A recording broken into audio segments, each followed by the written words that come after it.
Io ho fatto una trasferita perché lavoro in sentito più su, grazie. Non me ne Però sono anche tutti accorto. diversi, anche un po' di più, no? Passerò meglio di più a parlare. Va bene. Allora. No, ma adesso vediamo di si muove. Se no poi io vengo io, quindi se tu vuoi stai qui, ma lei parla in piedi, quindi forse te la godi di più, cioè di più. Sì. Dopo vi presento Antonio, dopo prendi tu, presenti Zas e dopo facciamo un po' di discussione. Zas ha detto che se la fermassi in quarto d'ora 20 minuti di più si ferma, dopo deve partire perché ci deve fare. Se è Giovanni o Giovanni.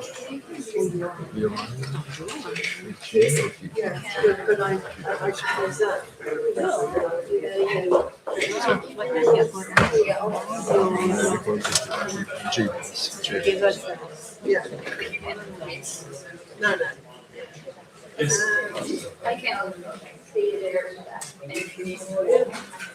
No, I won't. Okay. Okay, perfect. So, the outfits are really long, so you just have to. It's very. I might sit down and do it. Okay. Yes, that's all right. Yeah, that's great. No, Already on? And just push that. io no, veloce. Absolutely. All right, brilliant. Thank you. I'm going to do it here. Yeah.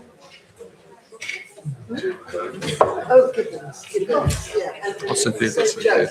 Ciao. I'm It's so sorry. awful. No, It's the second time I ask you. no, it's a hard G. I'm It's sure a hard G. Gibbons. Gibbons. Yeah, Like the it was monkey. in German pronunciation. Yeah. Gibbons. Yeah, and you can call me Joe, but the H is silent. So apart from that, everything's straightforward. Sorry? So Joanna is spelt with an H that you don't say. Mm-hmm. So like in German they go Johanna, but in English you just say Joanna. Okay. It's like in Italian, Giovanna. Yeah, It sounds like exactly. Yeah. everything's But okay. yes. Sorry. I heard the popping of the prosecco. Oh, I wish I wasn't talking on too much. No, everything's amazing. It's just, and I've just been into your library, which is incredible. Oh, absolutely beautiful. Yes. I nearly didn't come out. Yes, we have the library is compared to the library of Venice University is quite young because the foundation exists since the last 38. But that was since the beginning the intention was to create a library specialized in landscape that was completely new in Italy. Yeah. I think also from the perspective view is an interesting collection of books. Yeah, well, I was very pleased. Someone said that my book I wrote on urban forestry is in there. It is. Yeah, we bought it last spring because we secretly we started to be interested in some. No, I think it's lovely. We have a library in my studio, which if you ever come to London, you must come and visit us. But we are very, very proud of that library because, as you say, there's not so many good landscape and architectural libraries around the two together. So we're very, very, very interested in libraries. But that's a beautiful place. I could imagine a landscape architect that is not interested in books because the idea to convert your work in a good book is like to make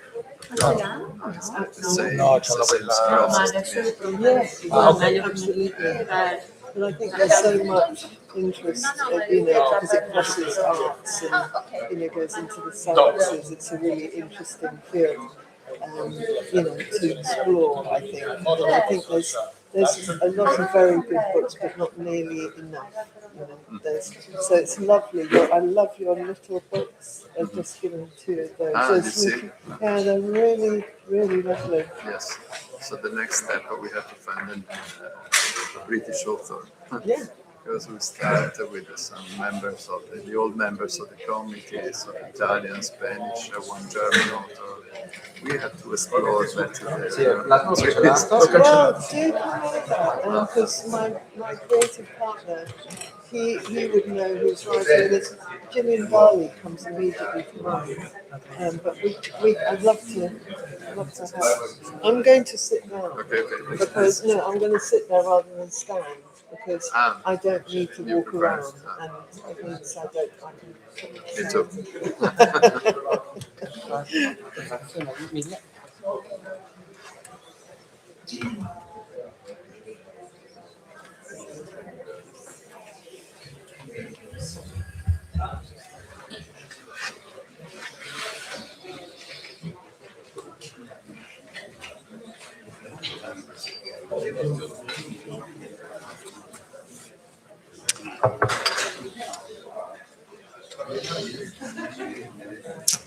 Allora, possiamo riprendere.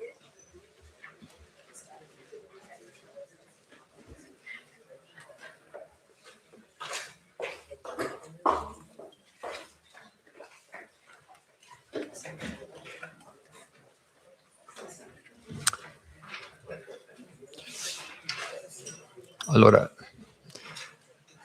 no, non invito al tavolo perché è già qui con noi Johanna Gibbons. Vi dico due cose, ma molto stringatamente. È la founding partner di J&L Gibbons, studio con sede a Londra. Il titolo del suo intervento è Salute naturale, progettare la città con la natura e impatto sul benessere mentale. Abbiamo intercettato Johanna Gibbons perché per molte ragioni, forse tra queste anche una traccia su quel tema a cui ho fatto cenno ieri dei Maggie Centers in Gran Bretagna, ma anche per la sua attitudine progettuale rispetto a ciò che ora chiamiamo benessere in senso estensivo, per il modo con cui un progetto può essere interessato a favorire un accostamento più degno e più intenso tra le persone e la natura, anche in chiave proprio di benessere condiviso. Lei dice: mi interessa l'esperienza sensoriale del paesaggio, stimolare connessioni viscerali con il nostro ambiente, colmare il divario di separazione che è sempre più pronunciato a causa delle realtà virtuali.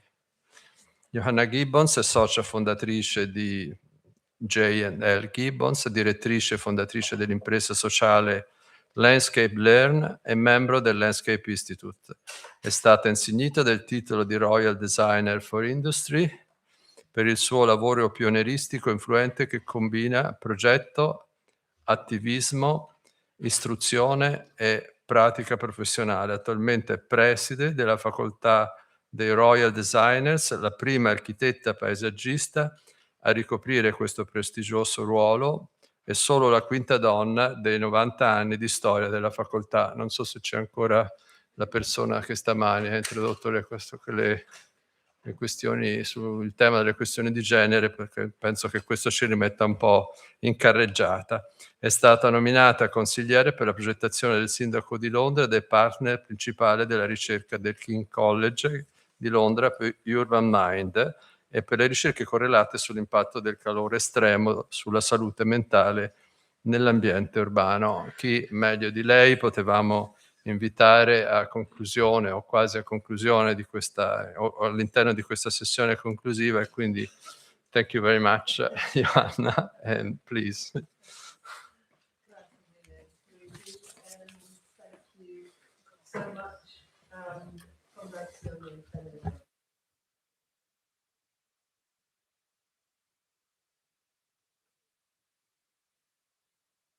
Oh, okay, there we go. Thank you very much. Thank you very much. Fondazione Benetton It's a delight to be here in person. I think we all appreciate these kind of invitations ever more since COVID. The opportunity to get together, particularly cross-disciplinary, is very, very important at this time. And it's obviously a topic of huge importance. So I thought I'd start with my compost and this microbiome of black gold, as I call it. It's a micro healthscape in itself. It's a heaving mass of life, active and interconnected and symbiotic. Microbes that are just too small to see are our primary decomposers, first forms of life on Earth. They break down complex organic matter into simpler compounds, releasing heat during that process and releasing nutrients. And my black gold steams, and it's the miracle that turns food waste or the leaf litter of a forest into rich soils. And we take all this life for granted. A microbiome that supports the oldest forms of life, over 3.5 billion years old, evolving through 5 mass extinctions. Now that's resilience, surely. They're microbes that are key to materials innovation, acting as miniature factories, or self-healing agents in fields like construction, manufacturing, and sustainable technology. I eat, I compost, I place that compost on my soil, I grow, I harvest, I eat. I cohabit this microhabitat and it cohabits me. And it is within my gut. Trillions of bacteria making a gut healthscape intimately connected with my mental health, generating the majority of neurotransmissions to the brain. This intimate balance influences my everyday life. And landscape architecture isn't simply what I do, it's who I am. It's my way of life and my ethos, driven by a philosophy of deep ecology that propels me in the work of my practice.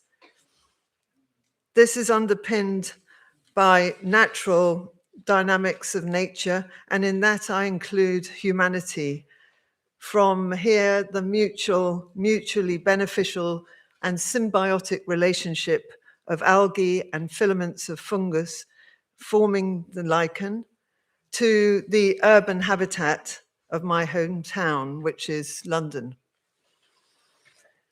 Creatively, now in the triple lock of climate, biodiversity, and mental health crises, I feel a compelling yearning and responsibility to operate in an ecocentric rather than an egocentric way. Pragmatically, it means a total approach to design and to habitat creation, not just for newts or bats, but for humanity and our coexistence with all forms of life. From the bedrock that defines the landscape's essential character, to the living soil beneath our feet that smells sweet after rainfall.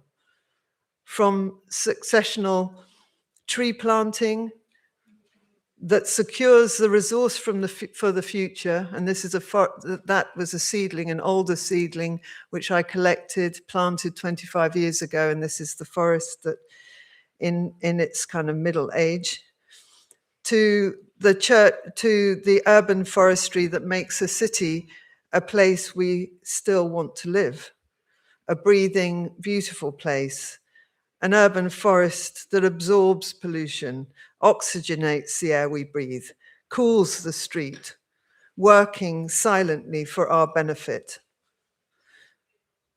An urban forest that feeds our imagination, making tangible our connection with nature through design to reignite an entanglement with the living world that reconnects us to natural cycles. And I believe the cumulative impact is profound. And it is a profound sense of well-being at the heart of the places we gather, we nurture, we design, and we love. Places that connect us to one another and gives us a place to breathe and reminds us of the beauty of life. And landscape architecture is extraordinary because it bridges the arts and the sciences and humanities. It's a profession with the ability to help reverse climate change and create resilient places for all life to flourish and reflect the needs and aspirations of communities so that they feel they belong and can thrive equitably.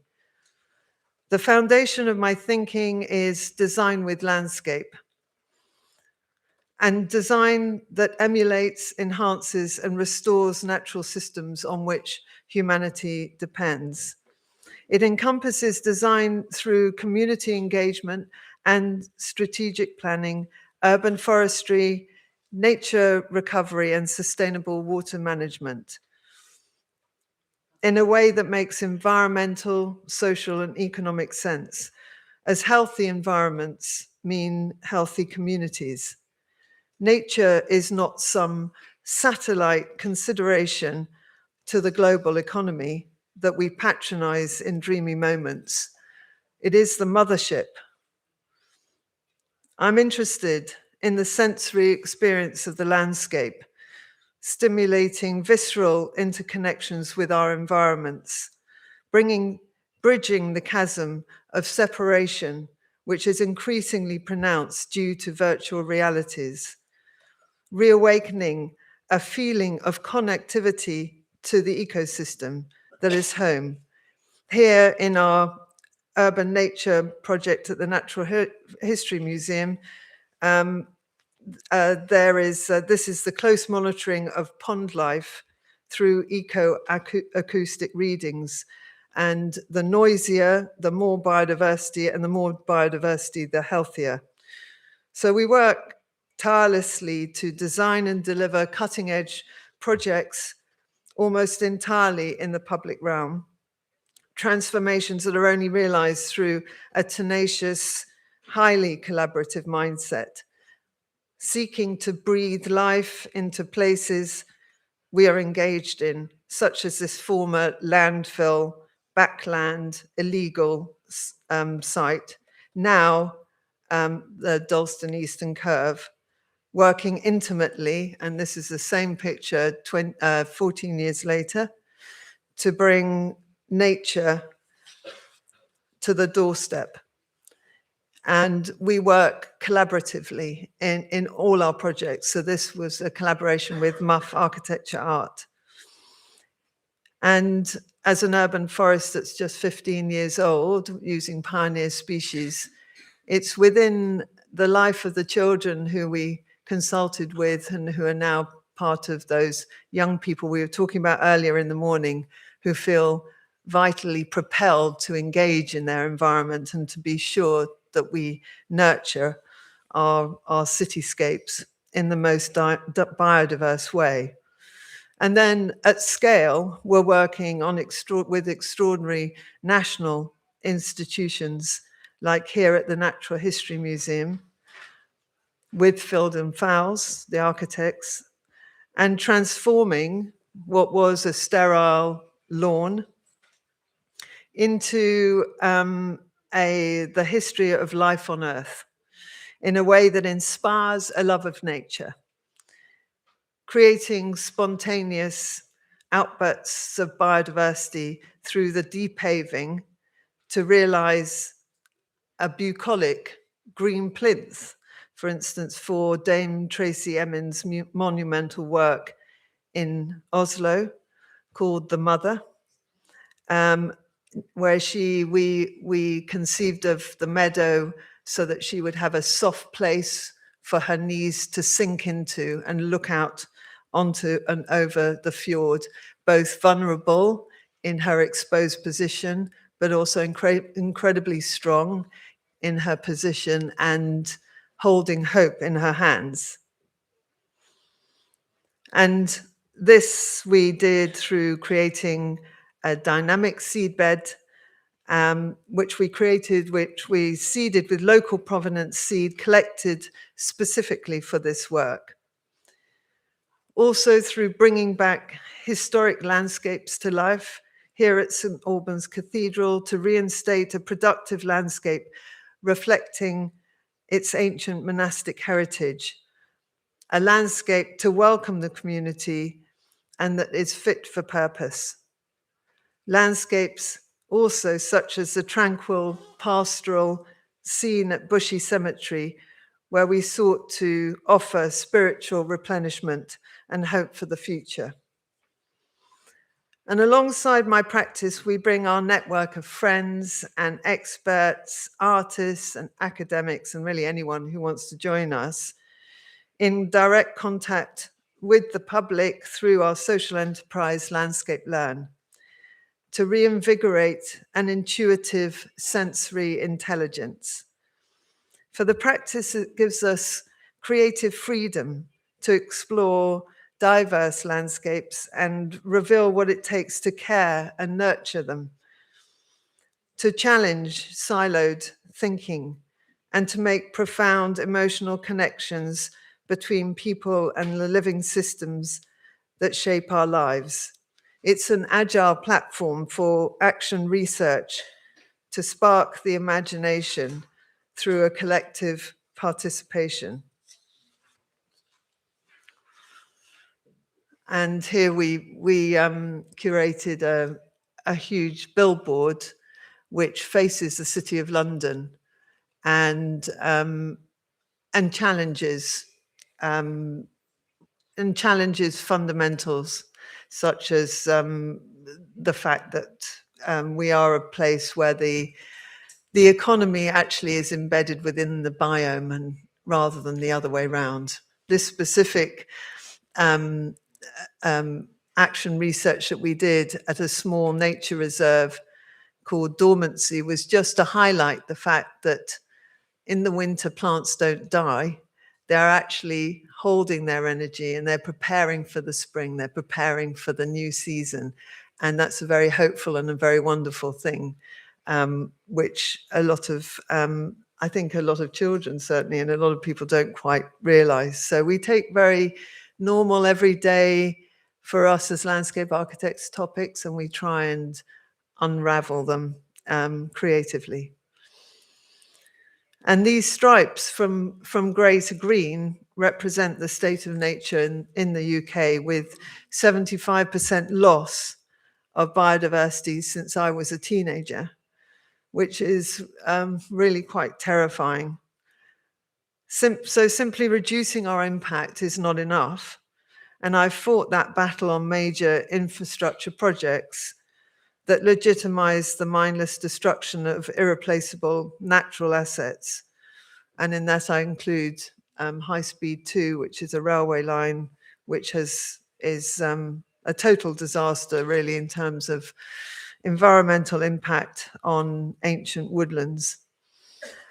And those are projects whose design briefs were misguided. So for instance, that brief for that new railway, which should have been a brief about a landscape, about restoring soils, in my opinion, should have been about restoration of the drainage and also restoration of woodlands, actually legitimized destruction of ancient woods that are completely irreplaceable, just to achieve a speed of a train that was 25 miles an hour faster. And what they did do there is ignore grassroots local knowledge, driven by the belief that growth must prevail at whatever cost to the natural world or the well-being of existing communities. The too often size or speed or shininess has been valued above the deep, messy, creative engagement with complex ecologies of people and place. True progress lies instead, I believe, in three specific commitments. Firstly, to net zero, And these are some of our geological samples related to low carbon concrete that we specified for the Natural History Museum.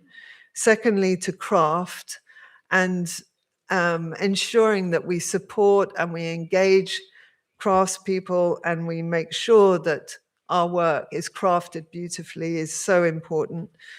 And thirdly, to resource management. And I'd say the critical resources here that we are working with to protect and to manage in a sustainable and resilient way is water and soils.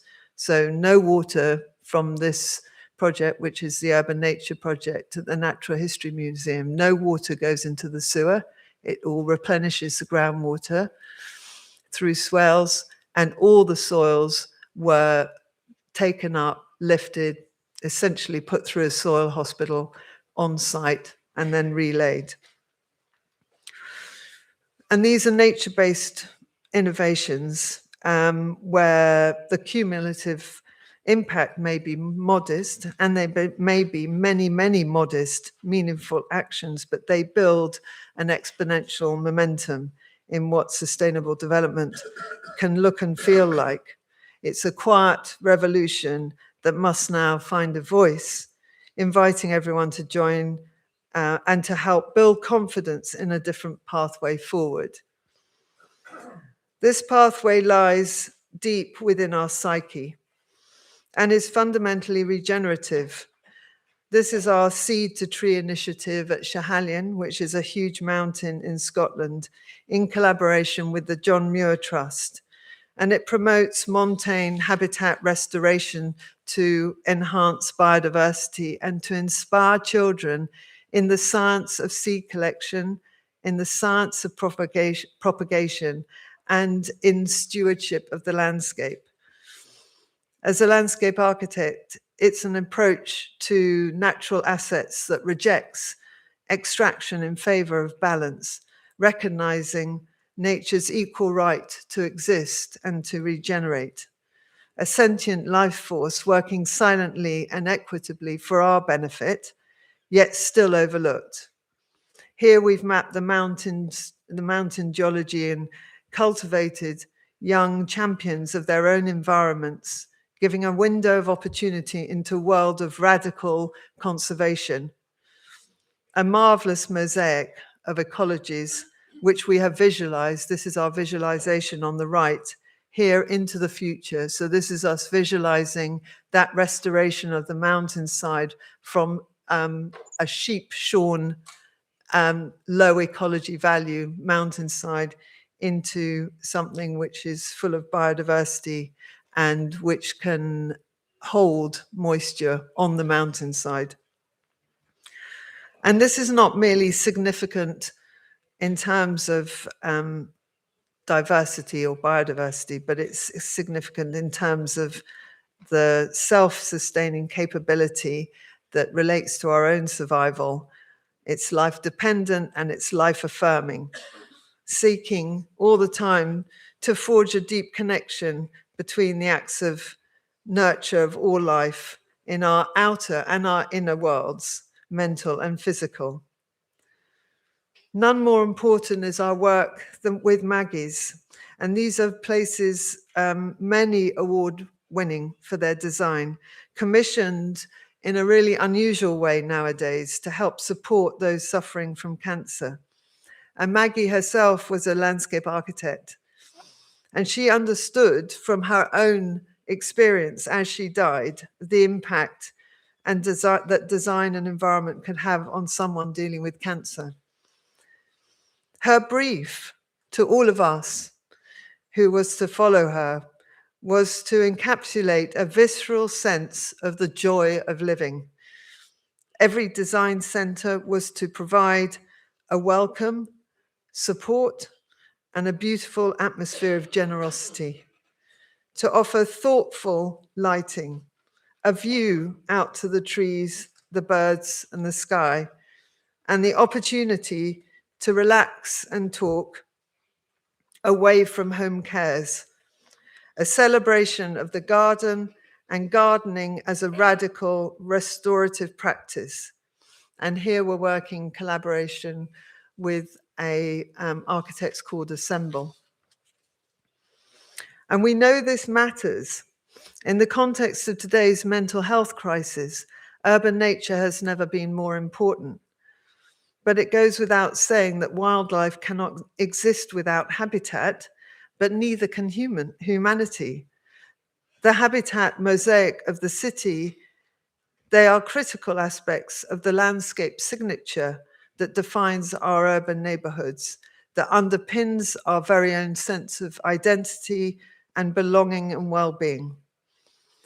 Over the last 10 years, led by King's College London, we have been research partners with artist collective Nomad Projects, developing Urban Mind. It's an app that measures the experience of urban living in the moment, the impact on mental health in real time and in real environments. In 2 recent published papers, we showed that environments with a diversity of life form were associated with greater and longer lasting mental well-being, especially for those vulnerable to depression. Another looked at the specific benefits of birdsong, the multi-sensory experience that enriches everyday life, whatever our mood or whereabouts. And both papers, along with a series of others, provide an evidence base for creating and supporting biodiverse spaces to underpin our mental health, particularly in the city. And we're all part of the interconnected processes that sustain and adapt our world, yet humanity has proved remarkably effective at disrupting them. Nonetheless, we have the creative capability to design with nature and to restore the balance and to think not just for now, but for the long term.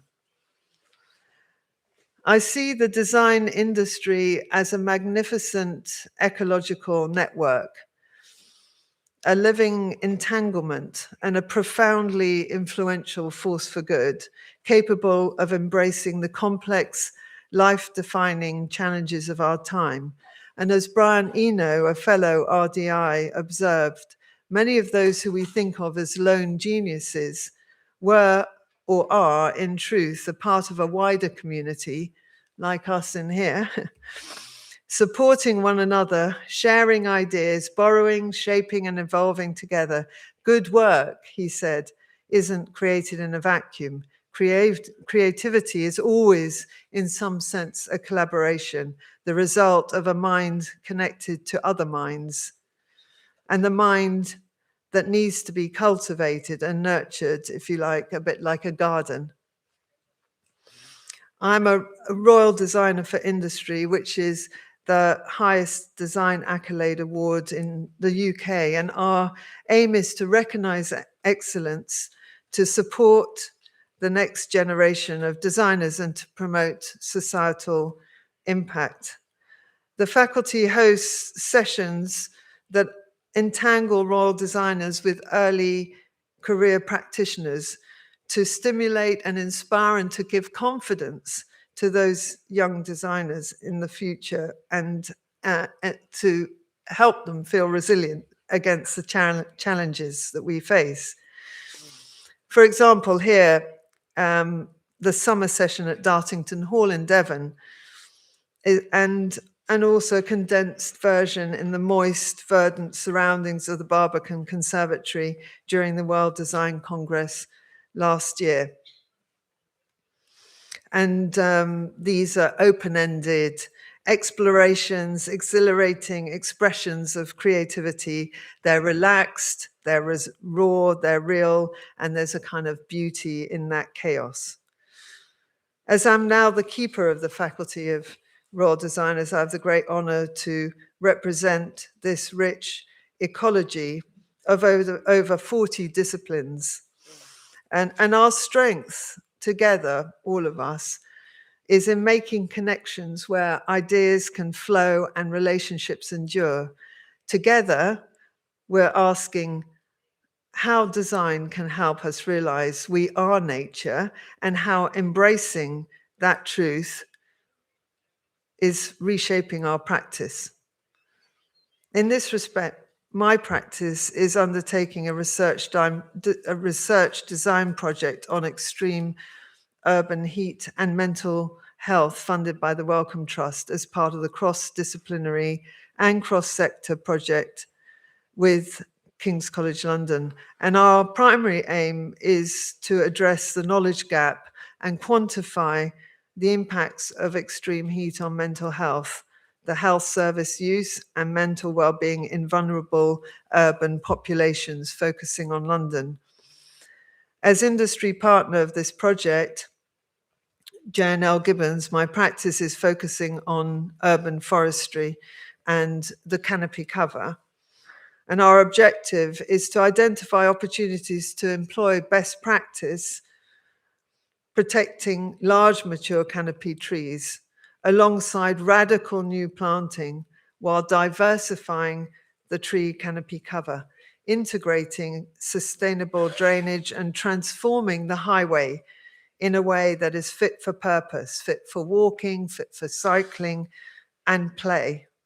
Public realm interventions that consider depaving the highway itself, cooling the city, enhancing human thermal comfort, and mitigating the negative impacts of extreme heat on mental well-being through nature-based solutions that also enhance the urban nature and secure the urban forest, as we have recently established that 70% of the urban forest itself in London is at risk due to urban heat.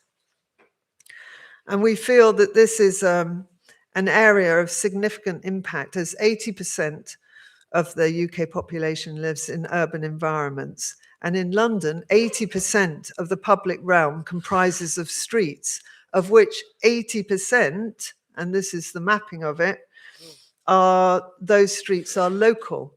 So targeting this local street network could reshape the everyday experience and health of the city. And healthy streets support healthy communities. So if cities are places we want to live, they must be diverse. They must be full of life and climate resilient. And our findings will be published later this year.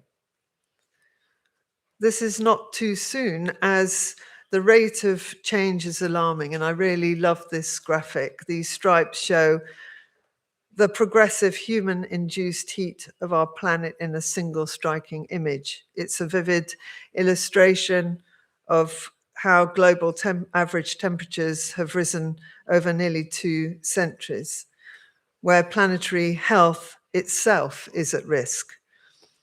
It's a call to make real the interconnectedness of people and the living world with inspiring solutions orientated transdisciplinary action with landscape architecture at its heart. And rather than backing off fearful, to step forward, to be provocative, share creative curiosity that is nuanced, to engage and demonstrate the potential of our profession to become immersed in systemic, structural, and sustainable opportunities that the challenges of our time now presents for the health of the planet and for the health of humanity. Thank you.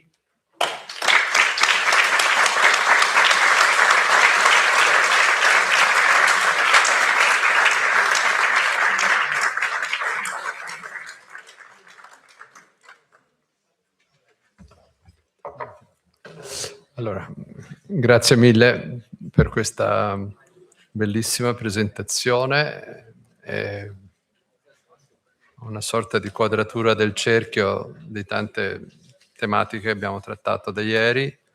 E passo la parola a Simonetta, che presenterà Antonio Perazzi.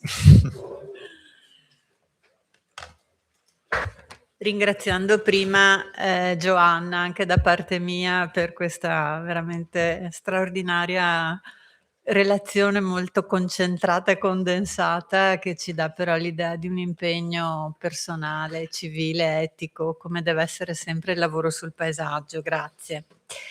E adesso è un grandissimo piacere presentare brevemente Antonio Perazzi, che non ha in realtà bisogno di presentazioni come molte delle persone che sono qui, però mi sembra giusto e bello ricordare la sua vita di paesaggista, di botanico, grande conoscitore delle piante, di scrittore e anche di amico della fondazione, e sono contenta che oggi sia qui anche con Benedetta Forni, compagna di vita e di lavoro, e insomma ci fa un grande piacere che la fondazione sia un po', che voi in fondazione siate un po' di casa.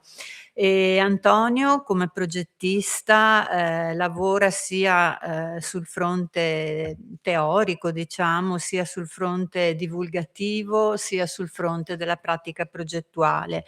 E la scrittura forse è anche uno degli strumenti che connotano il suo lavoro, proprio rispetto alla possibilità che i suoi scritti ci lasciano sempre vedere, di avere un futuro migliore attraverso la biodiversità. Mi dispiace che Massimo Labra sia ripartito, che non vi siate incontrati, ma ci saranno sicuramente altre occasioni, e sempre con il suo lavoro, con i suoi progetti e con i suoi scritti, proprio uno dei temi è quello della condivisione del nostro ambiente di vita con tutte le specie viventi, come possibilità di un maggiore benessere per tutti. Quindi insomma, viva la natura.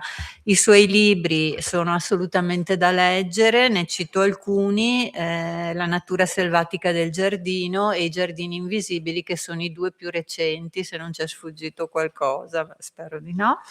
Il titolo del suo intervento è una frase che è già uscita molte volte, quindi ci fa piacere che sia un titolo adesso: Prendersi cura. Prego Antonio, grazie.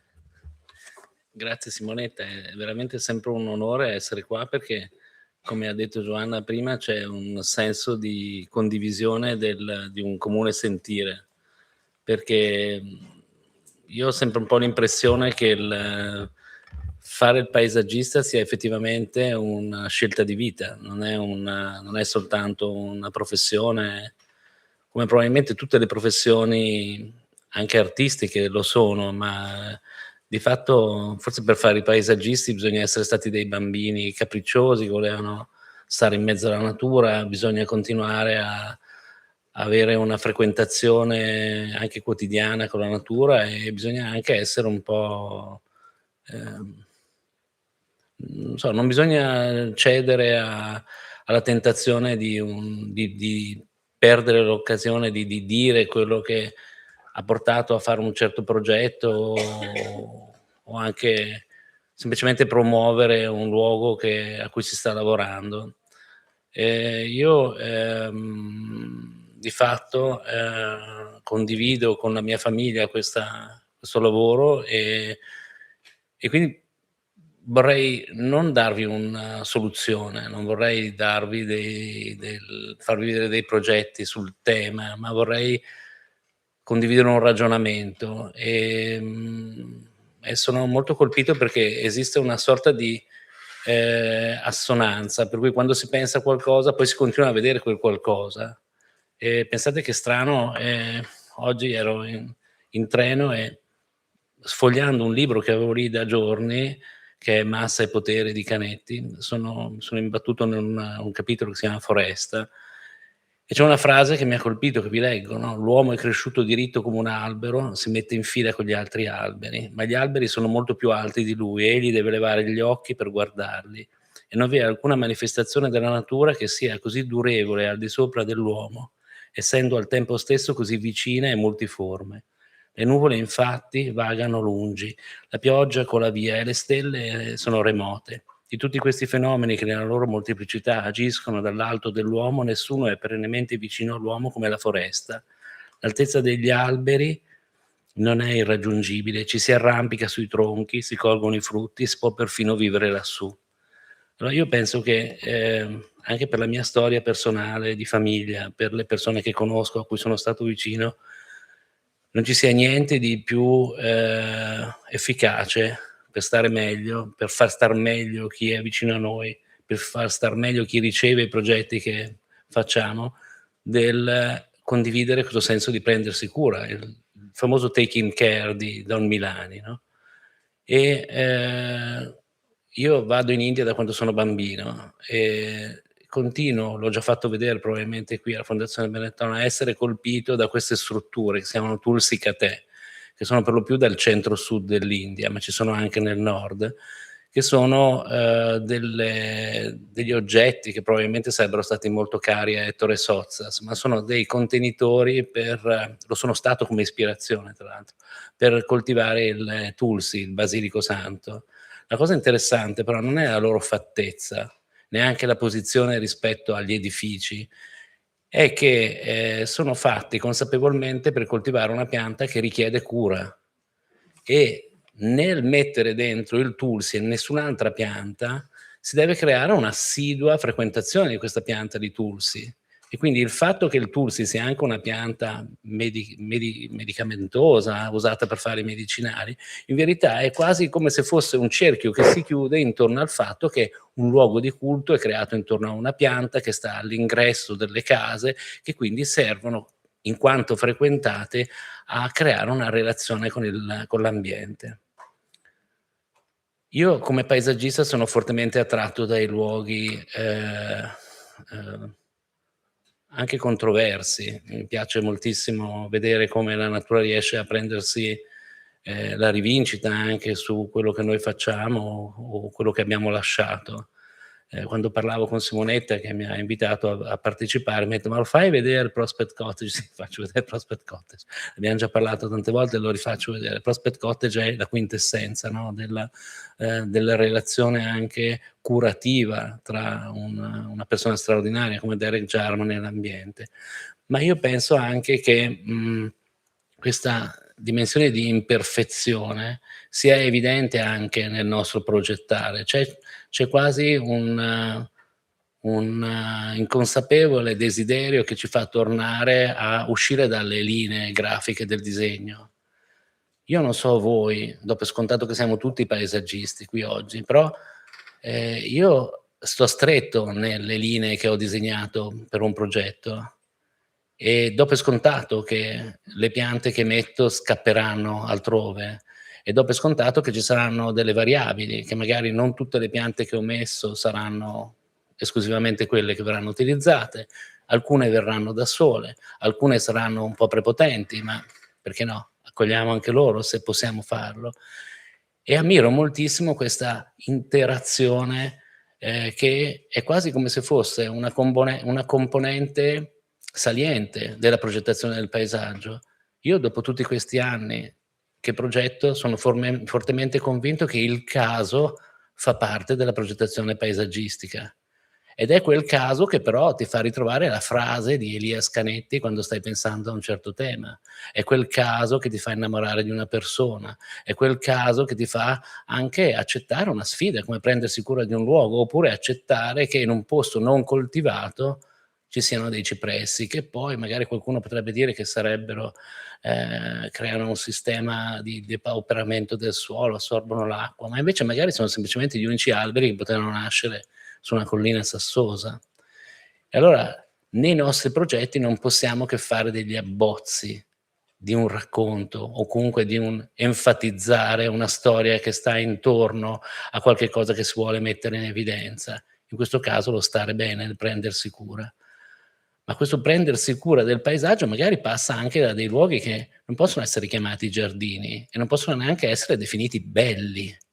Magari anzi, sono degli spazi così sgradevoli che il fatto che invece siano riconosciuti come ospitali da qualche essere vivente ce li rende quasi come un evidente messaggio di speranza, che ci sia la possibilità di noi come creature sofferenti e imperfette stare bene anche dove si fa del tutto per peggiorarlo questo ambiente. Io l'ho già fatto vedere tante volte, ma ve lo faccio rivedere. Io ho avuto la grandissima fortuna di iniziare a fare il mio lavoro di paesaggista ereditando un terreno che ha la grandissima fortuna di avere le spalle protette da una grande foresta incolta. questa grande foresta incolta è veramente un luogo di fortissima rigenerazione per me. Lo è sempre stato e probabilmente spero lo sarà ancora, perché io sono proprietario di gran parte di questa cortina di alberi che sta dietro di noi, che volutamente e fortemente lasciamo incolta, così come lasciamo incolte le praterie davanti a casa che costituiscono il giardino, così come continuiamo a piantare una grandissima quantità di alberi, di erbe, di bulbi, di qualsiasi cosa, consapevoli che il nostro è quasi come se fosse solo uno starter, non è un vero progetto, perché volutamente non vuole essere un progetto. Sarebbe il colmo in un posto dove si sta bene alterare questo star bene. Sarebbe una presunzione insostenibile per me. Quando però ci troviamo a fare un progetto dove per forza dobbiamo alienare il luogo, il punto di partenza rimane sempre la lezione ricevuta a Piuca, come in questo caso nella progettazione della fabbrica di Fendi a una collina e mezza di distanza dal nostro giardino, dove aver avuto l'occasione di fare un progetto di un concorso che abbiamo vinto, che poi abbiamo seguito nella realizzazione, in parte, se devo essere sincero, non fino in fondo, e questo mi fa molta rabbia, perché c'è anche questa dimensione, no, del non poter prendersi cura quanto si vorrebbe, no, del non riuscire a creare questa comunità fino in fondo, ma comunque il principio fondamentale di questo progetto è stata l'esperienza fatta nel prendersi cura dei nostri luoghi, cioè creare il più possibile un sistema, una topografia naturale anche sopra, anche oltre la fabbrica. I luoghi di lavorazione dove gli artigiani scelti da Fendi, tanto che li hanno spinti a fare una fabbrica in questo luogo, sono come dei pati interclusi nella fabbrica, dove si viene a una fortissima relazione di un luogo che per sua natura è inalienabile, perché era un'ex cava di argilla in cui l'acqua o è troppa o non c'è mai.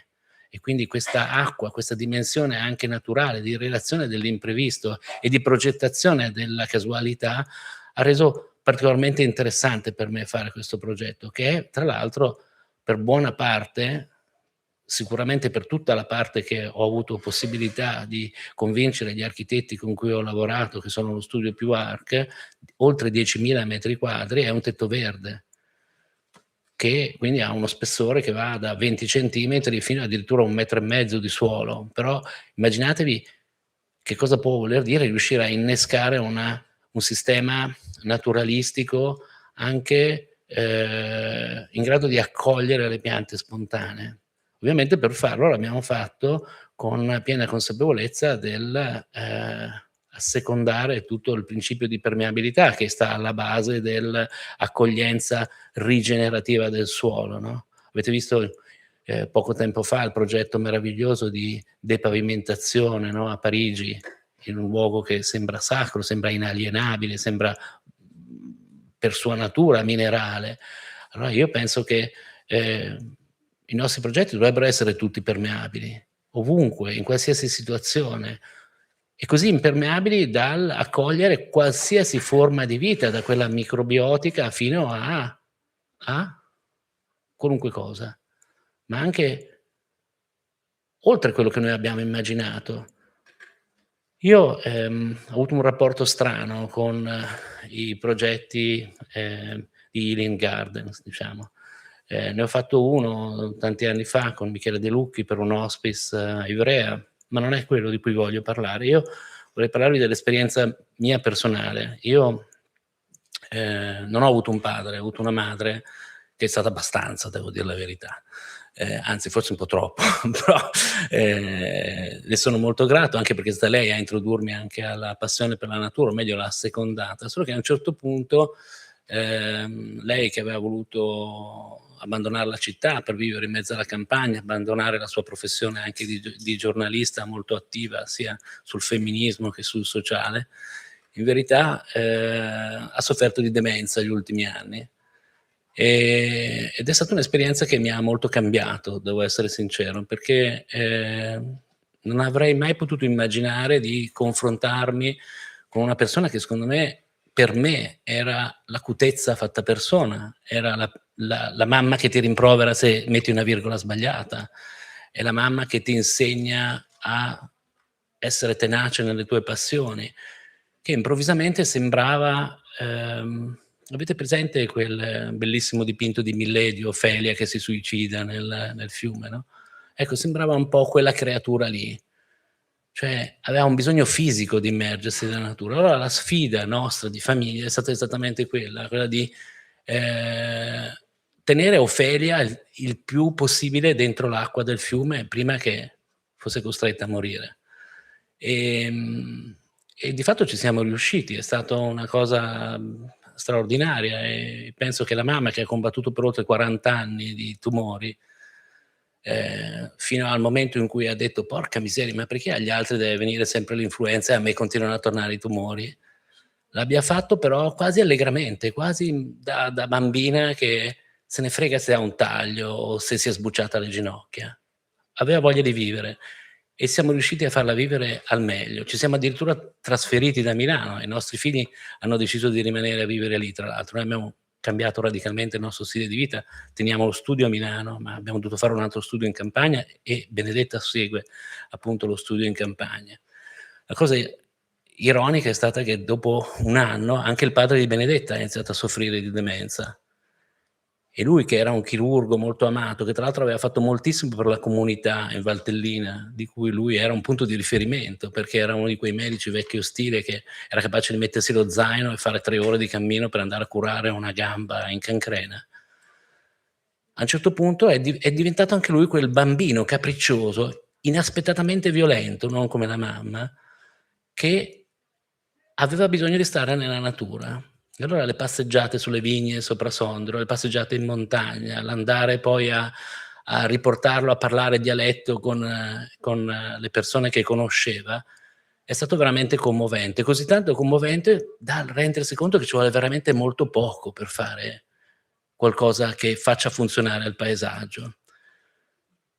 Dopo poco, un mio cliente storico, per cui è stato il primo a credere in me, mi ha dato un grande progetto, ha avuto una tragedia, sua moglie è morta e lui, che aveva una relazione molto stretta con questa moglie, una signora straniera, vivevano da soli in questo attico, aveva bisogno di alienarsi da tutto quello che era stata la sua vita, anche di persona molto nota e molto, che posso dire, mondana in un certo senso, e mi ha commissionato un giardino pensile intorno a casa sua, e io all'inizio ho detto: ma Paolo, è impossibile, non c'è terra, non riusciamo a farlo. E poi, forzando come una piantaccia nelle crepe dell'asfalto, abbiamo fatto questo. E io, tutte le volte che sono andato a trovarlo, l'ho visto non chiudersi dentro questo paesaggio domestico, al contrario, lentamente iniziare a respirare, a sentire il bisogno di spostarsi altrove. E la cosa curiosa è che poi dopo vi farò vedere un altro progetto che mi ha commissionato pochissimo tempo fa. Allora io penso che per stare meglio, sicuramente il grande segreto su qualsiasi scala, pubblica, privata, per persone che effettivamente non stanno bene, oppure per persone che stanno vicino a chi non sta bene, che è un altro tema molto interessante, sicuramente la cosa da cui partire è l'immersione nella natura, che dà dei benefici tangibili, molto, molto, molto semplici, molto anche pragmatici e allo stesso tempo molto creativi. Io l'ho imparato anche dai miei figli che, guarda caso, da quando siamo in campagna non hanno smesso completamente di ammalarsi. Noi a Milano regolarmente avevamo 1 o 2 cicli di influenza che si passavano tra di loro, tra l'altro, andando a scuola, eccetera. È finito tutto. E anche noi stiamo meglio. Allora, vi dico questo perché da qualche anno io e Benedetta, nel nostro studio, stiamo facendo dei progetti in India, e l'India è un paese che mi attrae moltissimo per la sincerità di relazione nel bene e nel male, con una società che ha delle regole, a volte incomprensibili, a volte violente, ma molto spesso sublimi dal punto di vista mistico, perché è un paese in cui si sente moltissimo il misticismo, ed è un misticismo che passa anche molto dalla quotidianità della relazione con l'ambiente, Per esempio, io prima di fare i progetti in India non avevo mai pensato che si potesse spazzare la terra. Pensavo sempre che si dovesse fare una pavimentazione. Invece chi cazzo l'ha detto? Ma non si può semplicemente tenere la terra senza niente sopra per fare un progetto. Se voi fate un progetto in dei posti molto aridi, ma perché dobbiamo mettere per forza una pavimentazione? Non possiamo tenere quello che c'è e tenerlo ordinato.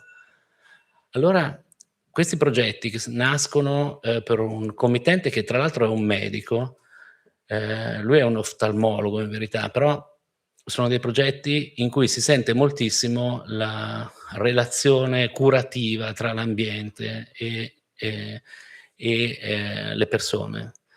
E quindi l'abbiamo fatto all'indiana, usando delle piante sfacciate, un po' come l'odore delle loro spezie, un po' come le temperature a cui sei sottoposto, anche in maniera spregiudicata dal punto di vista dei colori, e assecondando il più possibile, anzi condividendo il più possibile, quello che era la potenzialità del luogo. Una delle cose che più mi ha turbato, per esempio, è stata la presenza degli uccelli. Qui in uno dei 2 progetti siamo a Munnar, sui Ghati occidentali, c'è una biodiversità molto interessante, sia dal punto di vista vegetale che dal punto di vista animale, perché i Ghati sono montagne più antiche dell'Himalaya. In particolare io sono rimasto affascinato dal canto di questo Malabar whistling thrush, che è in grado di riprodurre anche il fischio degli uomini, riproduce i suoni che sente, riproduce anche i suoni metallici che sente. E allora alla mattina e alla sera creare degli ambienti, anche dei corridoi ecologici intorno al progetto, ha attratto questi uccelli e mi è sembrato un po' come di stare con mio nonno quando ero piccolo e mi diceva: ascolta il rigogolo che è difficile vederlo, lo puoi sentire in determinate stagioni, ma non riuscirei mai a vederlo a pieno. Allora tutto il progetto è nato su questa idea di ascolto e volutamente avremmo potuto fare di più, perché voi come vi immaginate l'India è un paese in grande rivincita sociale, in grande esplosione anche economica, e sembra un po' di essere nell'Italia degli anni '60 forse. Io sono del '69, per cui lo dico un po' per sentito dire. Però ci sembrava giusto fare dei progetti molto semplici. Cioè invece di disegnare qualcosa col computer abbiamo disegnato sulle fotografie, abbiamo sparso dei semi, abbiamo fatto fare un piccolo vivaio, abbiamo spiegato le cose facendo i disegni sul posto, abbiamo addirittura lasciato le piante che si aggrappavano, abbiamo deciso di fare un ponte per vedere l'orizzonte, per vedere l'alba. E questo è stato complicato, è stato più complicato che fare tutto il resto, perché in un luogo che sembra così precario, così lontano da tutta la nostra esistenza, i boulders di Munnar sono di proprietà dello Stato, del Kerala, e per chiedere di fare una struttura appoggiata abbiamo dovuto fare dei permessi non facili, quasi come i nostri qua in Italia. E poi abbiamo fatto dei ragionamenti elementari, per esempio sulla piacevolezza delle superfici. In Kerala si usa molto questa rasatura di cemento che è fatta di cera e pigmenti, che in un posto dove si va molto scalzi o comunque c'è questo senso di rispetto per l'entrare puliti dall'esterno, dove viceversa magari si indossano anche degli abiti slisi o comunque degli abiti che possono essere sporcati, ha reso particolarmente interessante l'osservazione della natura. Ma voglio andare avanti perché il tema è appunto lo stare bene, il curarsi e il prendersi cura.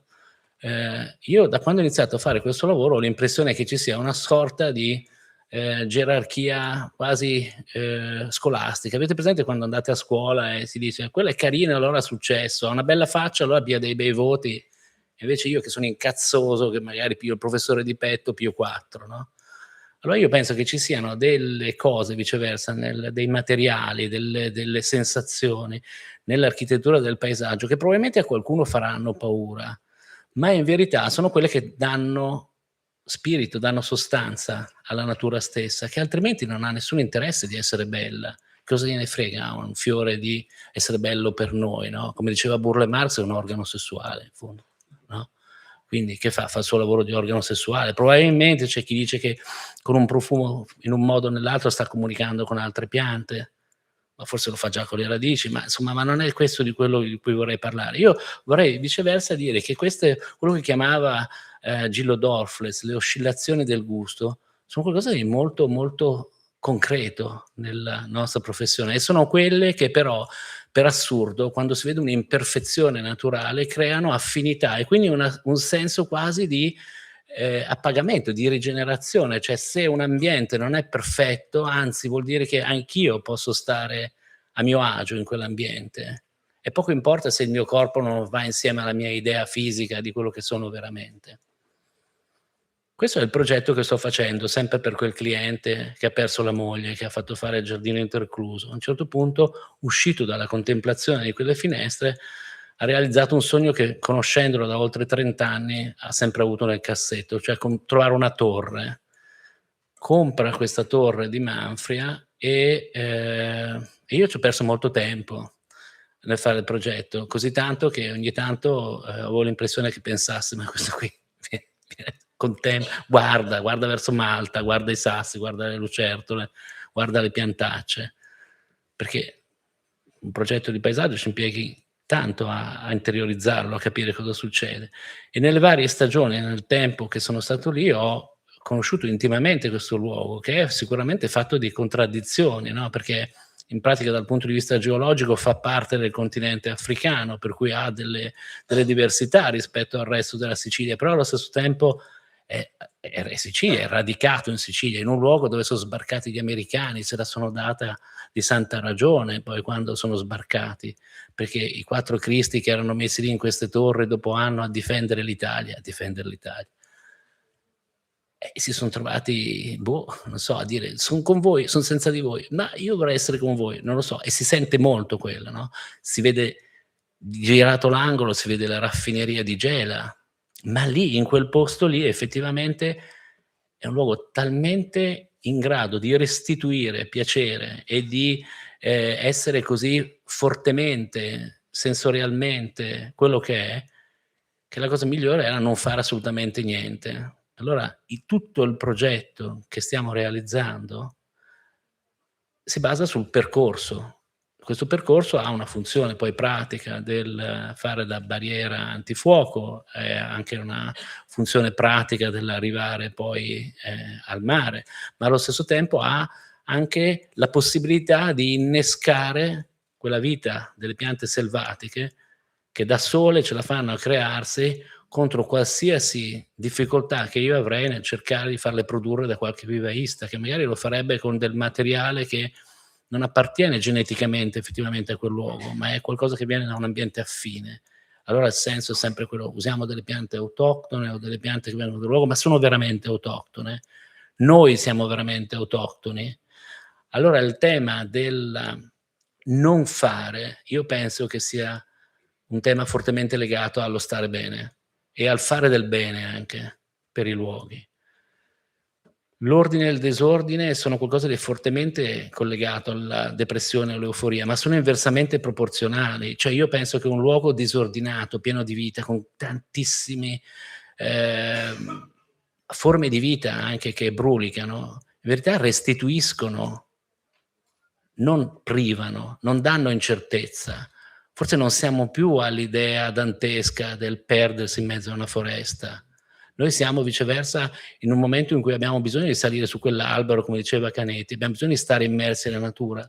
Vi faccio vedere questo progetto perché la parte che mi piace di più di questo giardino che ho progettato e ho realizzato non sono queste vasche geometriche che per me servono a dare forza a un racconto, che è quello della catalogazione e l'innesto di nuove specie sulla Sicilia che sta cambiando, ma è la parte opposta, cioè questa seduta composta da degli scarti di lavorazione, delle lastre di basalto che sono rettificate, e quindi la parte naturale, essendo una pietra che viene estratta come elemento colonnare, non come taglio di un blocco intero, comporta un grande scarto di materiali. Quindi l'idea di poter fare una seduta che è fatta di uno scarto lo trovo molto più interessante, lo trovo molto più vitale, così come io penso che ci sia una grandissima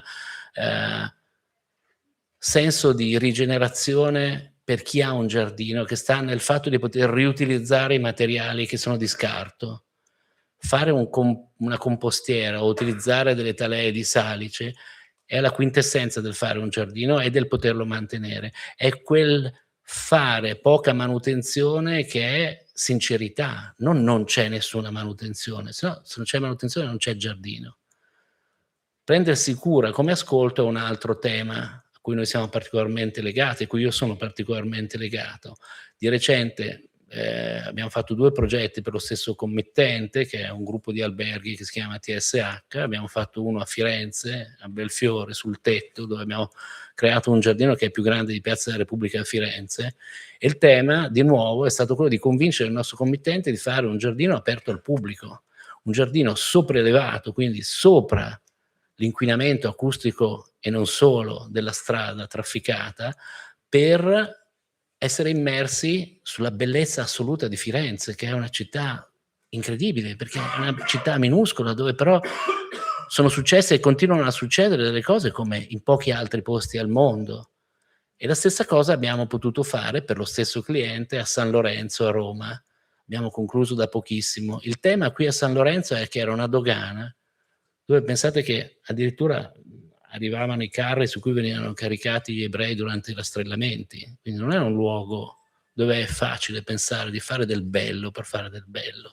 Il quartiere di San Lorenzo è un quartiere piuttosto torbido, ma allo stesso tempo è quel torbido brulicante che con pochissimo, in questo caso solo con delle piante, può migliorare tantissimo. Allora, di nuovo, poter fare un parco aperto al pubblico, fatto anche di provocazioni, di una quantità esagerata, anche, scusate se uso di nuovo questo aggettivo, spregiudicata, di piante anche molto diverse da quelle che vengono utilizzate a Roma.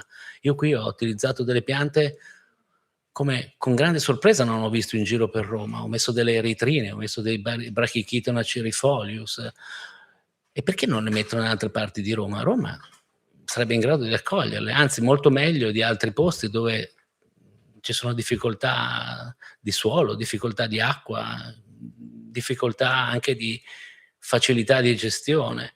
Allora, tutto questo mi fa pensare di nuovo a mia madre, cioè in fondo il nostro star bene è legato molto al superare il senso di impermanenza, no?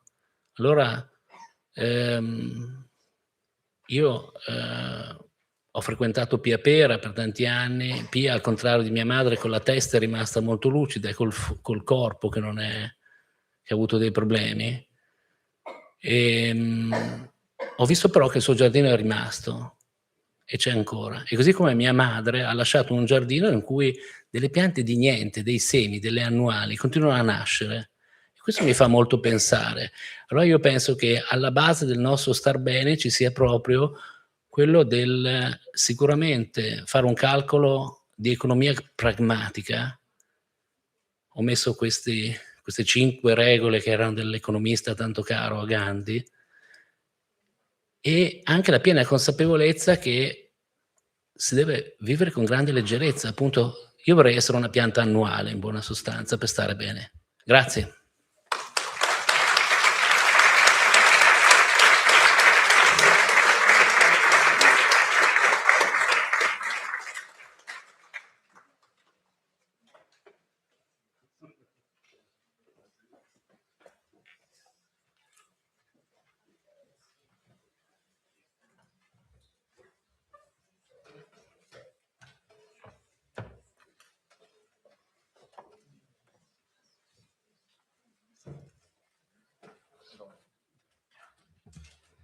Grazie Antonio, pianta annuale che ha già sparso qualcuno dei suoi semi qui in questo spazio, e ora passo la parola a Zash Bresar, architetto paesaggista, fondatore di Lenzin, Landscape Architecture Platform. Zash,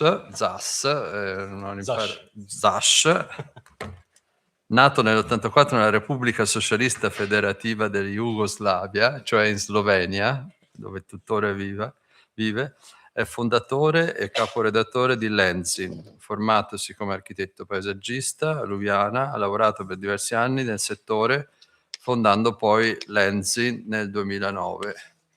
e lo ringraziamo perché Lenzi è una piattaforma che è uno strumento di conoscenza molto, molto utile a partire dagli studenti di paesaggio che hanno accesso facilmente a molte informazioni.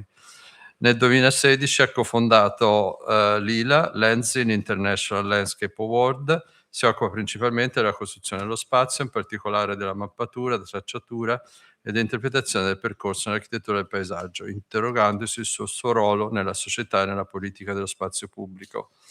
Il titolo del suo intervento è ripensare i paesaggi della salute, forme di adattamento, norme, politiche per la cura.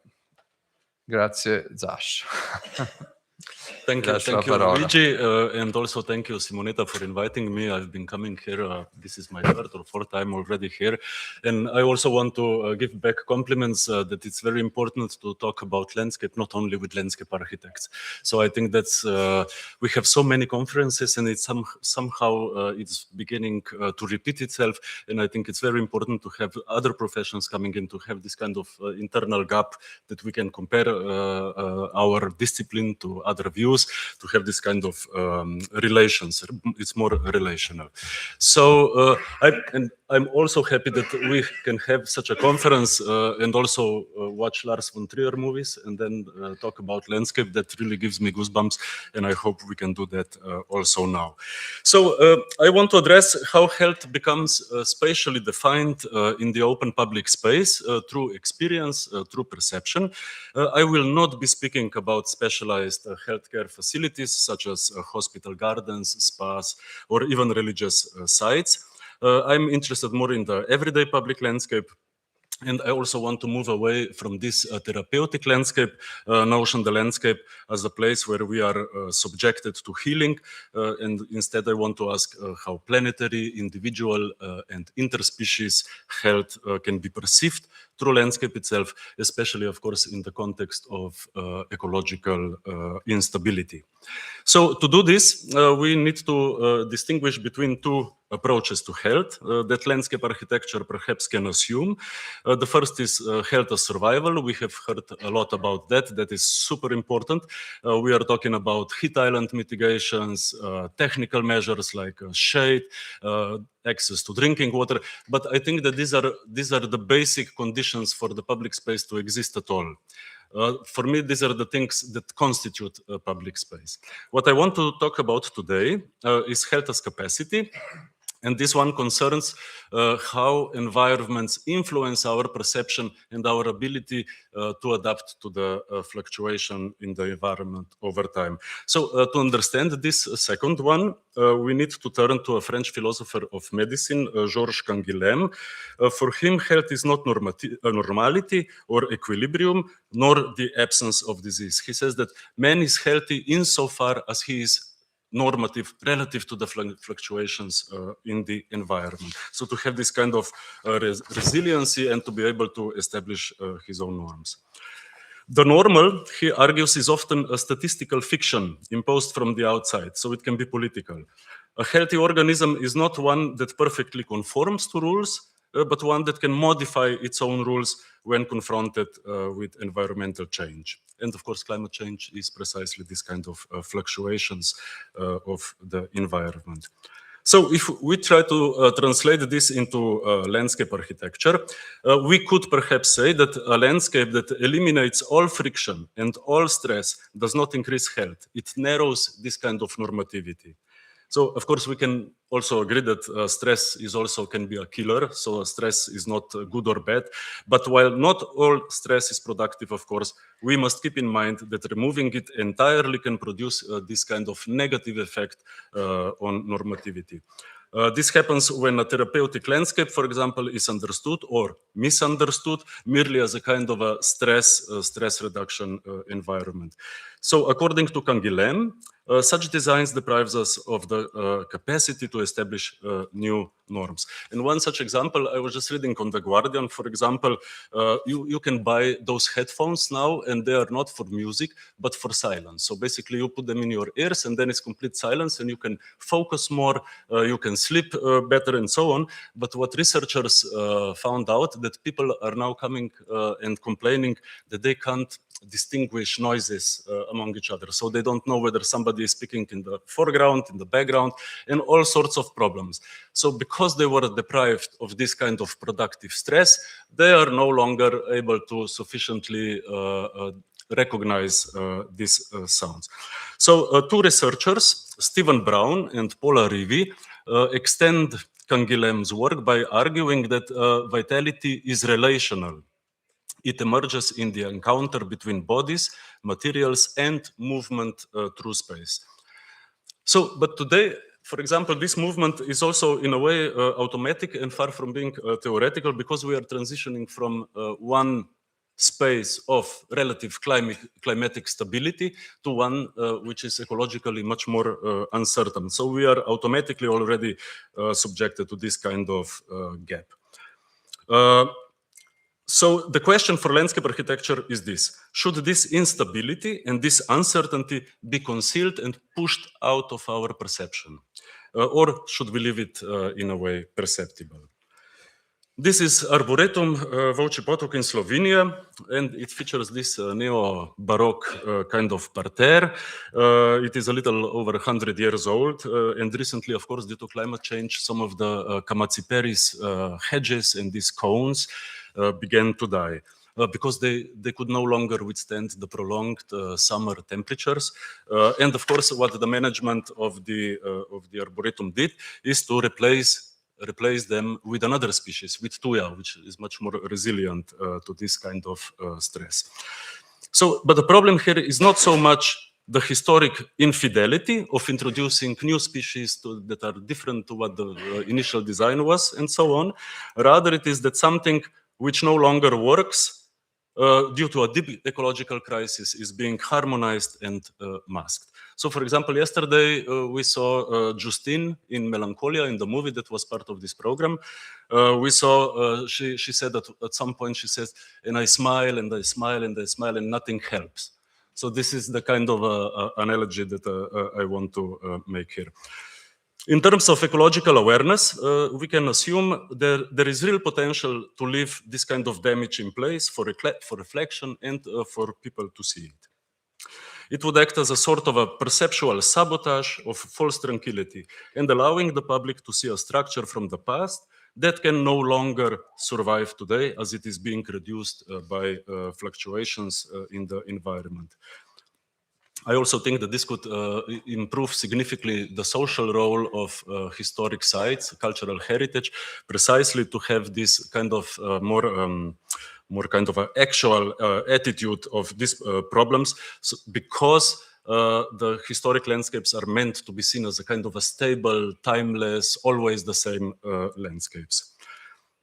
So this approach must not be, of course, mistaken for abandonment or neglect.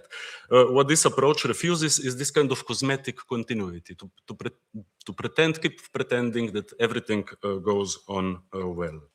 So, and precisely again, in cities, of course, we can replace trees as much as we want when they die, but this kind of protected autonomy of historic structure offers a useful platform for such perceptual disruptions. In this sense, there can be significant harm in harmonizing and approaching, if you want to call it eco-anxiety, with this kind of a Xanax landscape that merely postpones the global problem. So I would say that it is no longer credible to paint reliable landscapes onto unreliable territories, because, of course, they are effectively masking the pathologies that require our attention. And this photo that you see, this is Rousham Garden, designed by William Kent in UK. And in the view of the garden, there was a development plant, some new buildings, and 3 large giant windmills. And preservationists are pushing against the windmills, of course, arguing that it will totally ruin this kind of scenic vista. And here, of course, we have the paradox. So because historic English gardens have always invited the surrounding landscape into the view, there were no walls, even they used ha-ha to make everything smooth and connected to the outside world. It was always about this kind of entanglement, never about kind of enclosure, separation, at least on an aesthetic level, of course. Now, preservationists of those landscapes are pushing the surroundings out of the view to protect the pastoral fantasy, ironically blocking windmills that represent kind of a green energy source fit for the future. So the Rauschen Garden, of course, we could then provocatively assume that it is precisely the perfect spot for the windmills because we need to be more aware that precious things are falling apart. We need to let in the ecological saboteur and reframe what the English garden always did so eloquently, and this is to relate to the outside world. For example, in 19th century, of course, historically public parks functioned through this kind of a compensatory logic for increasingly intensifying industrial society, of course. They were kind of restorative enclosures meant so you could rest, and then in the morning you can get tired again. So it's to mitigate this kind of daily exhaustion of industrial labor, but at the same time, of course, without questioning the conditions of that labor. And this compensatory logic has not disappeared. Instead, it persists as a symptom management so that underlying extractive mechanisms can continue largely undisturbed. It now reappears inside the world's richest companies as this kind of a curated healthscapes that in fact intensify labor extraction. This, for example, this is Apple headquarters and this kind of hortus conclusus inside, this kind of pocket Arcadia where workers almost never need to leave the workplace. They can recuperate within their working environment and of course consequently spend longer hours there. So such an environment offers an instant Xanax landscape, stable and predictable and utterly harmonized. So what we are seeing here is that we have two different temporalities in healthscape. One is this kind of short-term relief Xanax landscape, and the other one is this kind of long-term normativity and vitality. So the point of normative care is that it does not seek to reassure you by restoring a kind of illusion of stability. Its goal is to unmask unhealthy practices where they cannot be redesigned, which is precisely, of course, the case with the global ecological crisis. This is a colorful waste treatment facility on the edge of Ljubljana Marsh. It's a protected and scenic recreational area. And the architects, of course, here purposefully designed these spaces to kind of scream with color, to have all these big fonts. And these fonts, they say like biodegradables, they let you know what goes on inside. Fuel storage, mechanic treatment, and so on. So basically, it claims its place in the public view rather than being kind of harmonized into the background. Here we turn to a French philosopher, Jacques Rancière, when he says that sites like this redistribute the sensible. So what does that mean? It aims to reform our perception of who or what can claim visibility. We've heard also a lecture about Right to the City by Lefebvre and David Harvey and all who extended Lefebvre's work. And this is basically the right to the city. So who or what can be perceived in public space and is not pushed out. So for Rancière, aesthetics is always about politics because before you even design, you already organize perception. Talking about aesthetics, in this case, has nothing to do with these matching colors and fonts, whether you find them beautiful or not.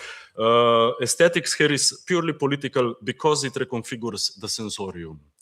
It tries to reform our perception of how acceptable waste, the notion of waste, is in public landscape. And I think it is at this point where also Rancière a little bit aligns with Canguilhem. For example, Rancière emphasizes confrontation for political action and emancipation, while Canguilhem emphasizes confrontation, exposure to stress, for normativity and vitality. So one is aesthetical and political, and the other one is biological, but both require this kind of confrontation in their mechanism. I also believe that in landscape architecture, for example, not just picturesque, but also there's a deeper structural problem. For example, if you know VIAs, these are visual impact assessments. Maybe some of you have done it. And the idea is that where you have large infrastructure placed into the landscape, the condition by the client or the ministry, public authority, is that you have to do visual impact assessment. So if this big infrastructure proves that it is severe, that it has a severe visual impact, it is evaluated as negative. Of course, my critique would be to promote the opposite, that infrastructure that participates in the planetary health should have more visibility. So through VIAs, landscape architecture is at risk to become a kind of a greenwashing discipline, structurally harmonizing and blending ecologically significant infrastructure into the landscape. So in other words, these assessment practices repeat the very logic of concealment that we've seen with correcting for example, the arboretum situation. This place is called Crater. It is in abandoned military plot and later turned gravel pit in Ljubljana, in the center of the city. Today, as you can see, it is quite overgrown with vegetation. 2 or 3 decades have passed. And a group of artists and researchers, also social scientists and designers, inhabited this place, and now they are doing all sorts of experiments. So for example, they will go out, they will pick the invasive species, they will do some kind of material, then they will transform it into paper, then they will do art.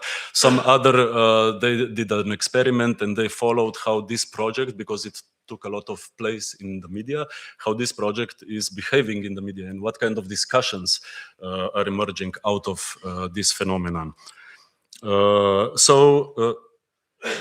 There are no scripts, no plans, no designs. There's also no landscape architecture plan to speak of. There is only this kind of interaction and the process of finding out what this space could become. And it is in every sense research through engagement. So for this space to emerge, of course, a lot of things had to go wrong. One is, of course, the city management, then the market situation, politics, everything, and then we have now this kind of overgrown place that offers productive contradictions and inner gaps that Brown and Rivi were talking, I mentioned before, for perception. So for example, you can see here in the back, this was supposed to be a basement. You can see basically a basement because the material was excavated, and a new building was supposed to be built there. But that never happened, so because this is an error.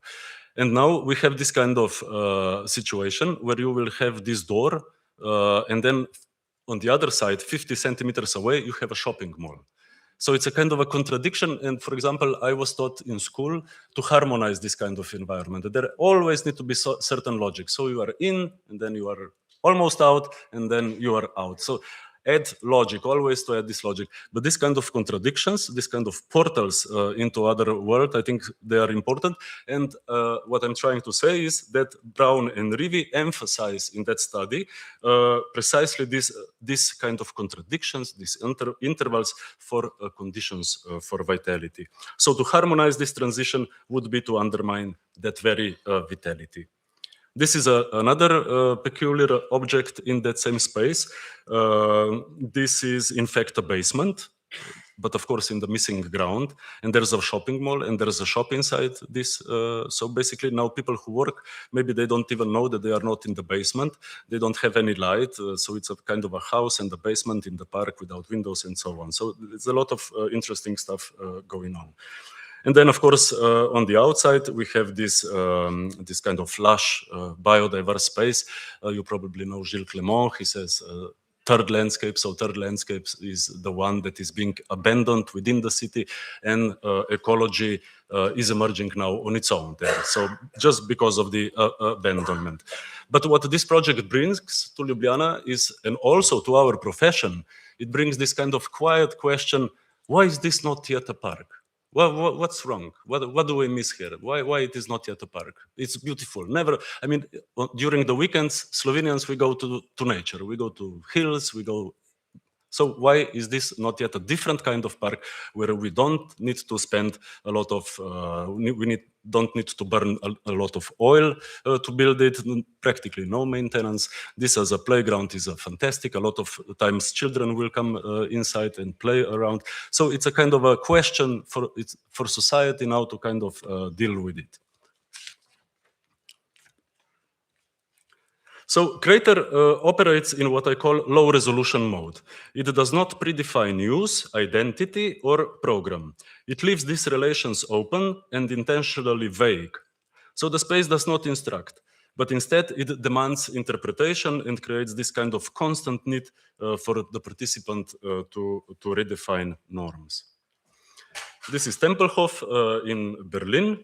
It opened as a park in 2000, I think, 8 or 12, somewhere there. Tilo, maybe you can help me, 12 or 8, you are from Berlin. 12, okay. And also functions in that kind of a low resolution mode. So because it is a former airport, and here you can see it looks like a kind of a urban savanna, and its main quality is that it lacks scripts, it lacks design. So we can have the former airport, which no longer works, and then we are just left with this airport, and there is this kind of interesting gap inside that kind of doesn't instruct users and visitors how to use this space. So if you want to find out that, based on reading the space, you are totally on your own. So basically you have to redefine your own norms. So this inner perceptual gap is a kind of a productive mode of the healthscape.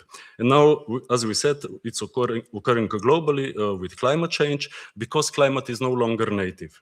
Species are migrating, and it is becoming increasingly difficult to argue for any kind of nativity. So to protect biodiversity, we must shift our views and accept this kind of new situations, as animals are already adapting to this environment. So we've heard in the morning, it's a pity that Professor already has left, that of course urban biodiversity means that animals are adapting to human environment. And this is of course horrible to see. But at the same time, when people recycle, we celebrate as a kind of a climax of ecological activity. But when animals do that, then we are not so sure what to think about it, because they don't rise to our aesthetic expectations. So in Canguilhemian terms, this is normativity in action, the capacity to establish new relations under changed conditions. Here, for example, just a second. This works, okay. Yeah, one thing, for example, the Giorgio Agamben, Italian philosopher, he always said that humans try to define ourselves by separating ourselves from animals. So he calls this the anthropological machine that is actually producing human through negating the animals. So on one hand, we have this kind of a separation from animals, and on the other hand, we have anthropomorphization. According to anthropomorphization, we bring back animals through stories we tell to our children, through cartoons we watch, because, for example, the dog will always be loyal, the owl will be wise. And so we have this kind of interesting gap. So separation, anthropomorphization, we are receiving moral authority from the animals that we bring back through stories. And then we are also landscape architects. We expect them to look good, to look somewhere in the green, to have this kind of harmonious image of nature. And of course, what we are confronted with is this kind of situation. So these identities are kind of falling apart now. And yesterday, for example, where Justine, everybody was asking her, the family was asking her, first it was, I hope you can be happy. And then, why aren't you happy? And then it was, can you please be happy? And then at the end, it was, be happy. And she couldn't rise to all this imposition of identities because she was, of course, under immense stress. So in here, for example, she was supposed to assume a new identity, which is the wife, the mother, and then she failed all those identities, precisely because she kind of had this kind of narrow window of normativity. So if we go on, for example, another such situation is this windmill palms. They are now climbing Swiss Alps. Once they were, of course, confined to ornamental gardens, and now they are establishing themselves in forest ecosystems as, of course, climatic conditions shift. So here the point is that we will have to face more of this kind of images, and if climate historically shaped our architecture, our practices, our rituals, also our relations, then a changed climate will also affect these things when it changes now. So under these conditions, we must move away from the traditionalist kind of genius loci concept, where you have the stable sense of place, toward what I call genius mutabilis, the sense of change. So healthscapes in this case are not delivered as kind of finished, static states. Instead, they should provoke and train our perception to remain alert to environmental instability rather than resolving into a sort of a reliable ground. So the transition toward low-res design, the introduction of the ecological saboteur, and the embrace of the genius mutabilis is not merely a kind of a stylistic choice. In an age of environmental distress, a landscape that refuses to be familiarized is the only one that truly triggers our normativity. So what I usually say here is that we should alienate landscape from the people, but from that landscape that was established 300 years ago with the emergence of the picturesque. My claim is that actually alienation came into place the first time there with the picturesque, with familiarization, and today we are so far into picturesque that we recognize it as familiar, and we have to re-alienate from that again. So here is one such project that I think is quite successful in all this. I can't pronounce this. Is in a place called Ali in Italy, so it's north of Torino, and it is a temporary project in historic garden that you can see on the image. It introduces a small circle, only a few meters in diameter, and yet this circle corrects the experience. It is the ecological saboteur. So while this garden, of course, is a kind of a scenic landscape, this circle, as you can see here, introduces a new kind of dimension. It reintroduces this gap. It has, you can see asphalt, you can see invasive species, construction waste, and various artifacts of the Anthropocene. It introduces the world that is missing from this cultural heritage setting. It is the puncture where the future leaks into the past at the very present moment. So here we could say that it reframes heritage, it reforms perception, and it redistributes the sensible by sabotaging visual harmony with ecological intrusion. It is also in a low resolution state, and it is deeply embedded in the genius mutabilis. So this small circle of otherness reframes the entire landscape precisely by introducing this kind of a mini mundus of the world outside. It opens the portal just as the windmills in Rauscham wood or the dying hedges in the Arboretum, or how the waste treatment facility in Ljubljana picturesque marshes already does. So the sabotage is necessary because we don't see the carbon or microplastics in the environment. They are imperceptible to the naked eye, but now they are omnipresent. They are basically everywhere. So here the question is, how can landscape architecture intervene into the perception of the world around us beyond this static, beautiful and ugly dichotomy? And of course, how can we make this kind of problems in the environment perceptible to the human eye? So this circle, the ecological saboteur, is a reminder that visual harmony has nothing to do with planetary health. Brown and Rivi describe vitality as emerging through movement across differences, through perceptual intervals within space. A landscape that sustains such internal disjunctions produces a slight non-coincidence with its own time. For example, Agamben says here that this is what makes a landscape contemporary. not because it reflects the present smoothly, but because it reveals what in the present remains unresolved and ambiguous. So while the role of landscape architecture is to guarantee the non-negotiable baselines of survival, such as we said at the beginning, the shade, the bench, the water, and the access, it is also important to simultaneously keep the landscape unresolved by design. By leaving this kind of certain tensions visible, we allow health to remain what it actually is. A capacity maintained through exposure, through negotiation, and the constant invention of new norms. We need to face the cracks in the background to make them perceptible.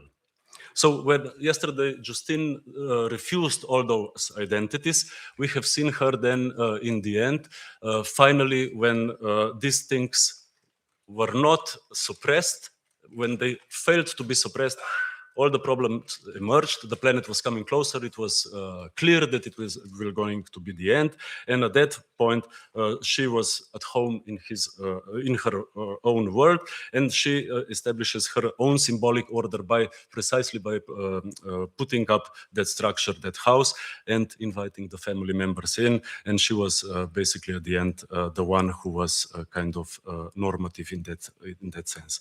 So a healthscape, therefore, does not deliver perceptual comfort, but emphasizes this kind of normativity under unstable conditions.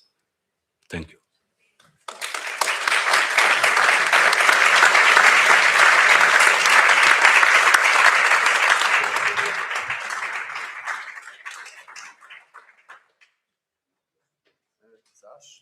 Yes, you can. I can come back. Yes. Another one. I invite also the other speakers.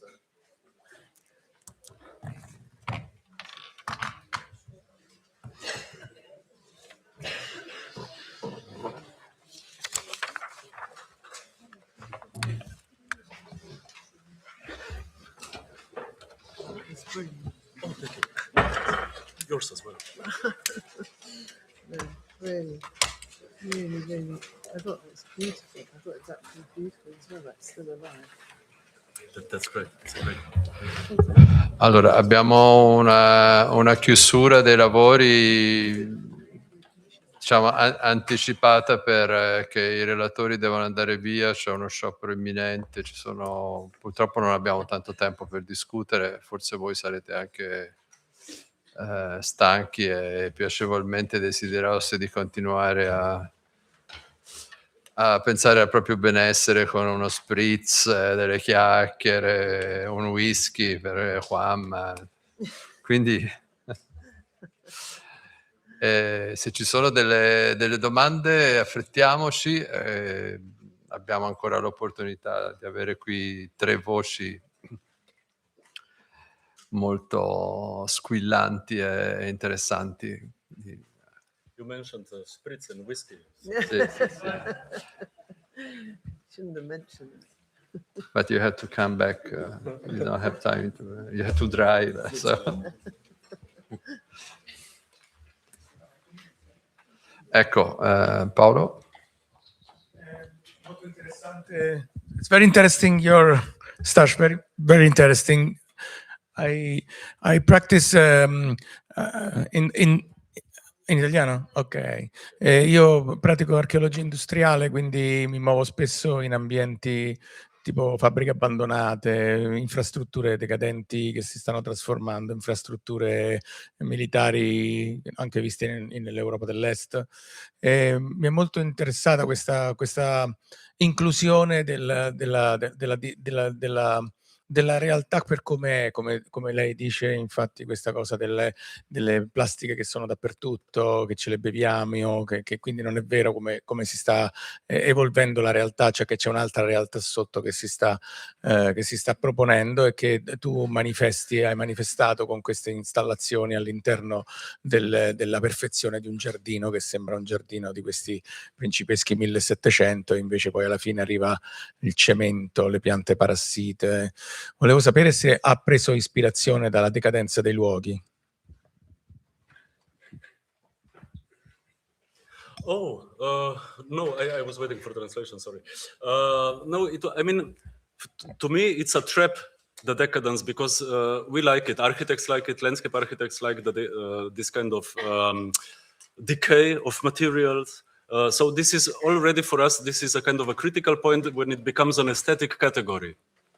So that it's not a problem. I like it as well. I mean, I enjoy going into such places, but it is more like this kind of disturbance of the familiar, disturbance of the this. For example, I don't know if you were here.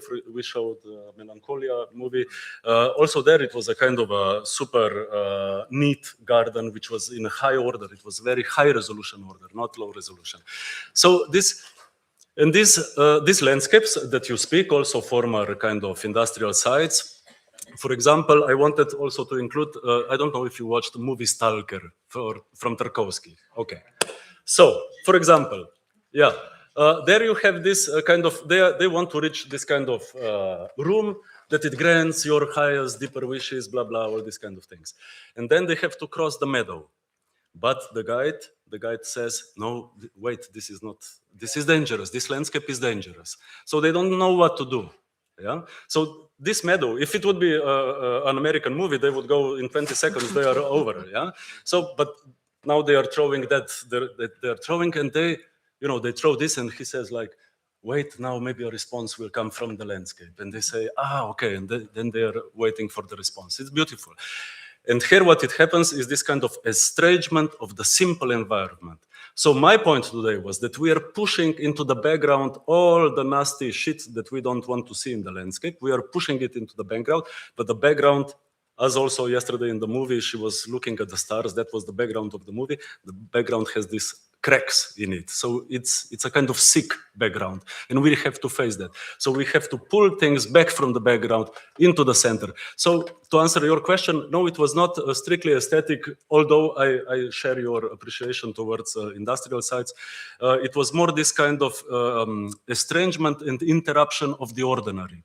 So this discourse that somehow says also in landscape architecture, we constantly hear ecology is awesome, ecology is great. No, sometimes it's not. Also we've seen Bosco Verticale. I'm sorry, this is greenwashing par excellence. It's crazy. I mean, this is how capitalism thinks ecology should look like.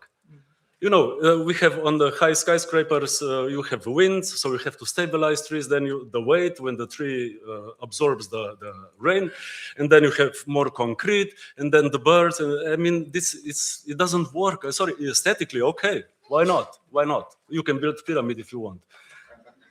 But from the grounds of ecology, it's pointless. I'm sorry, I talk too much. I'm so sorry. No.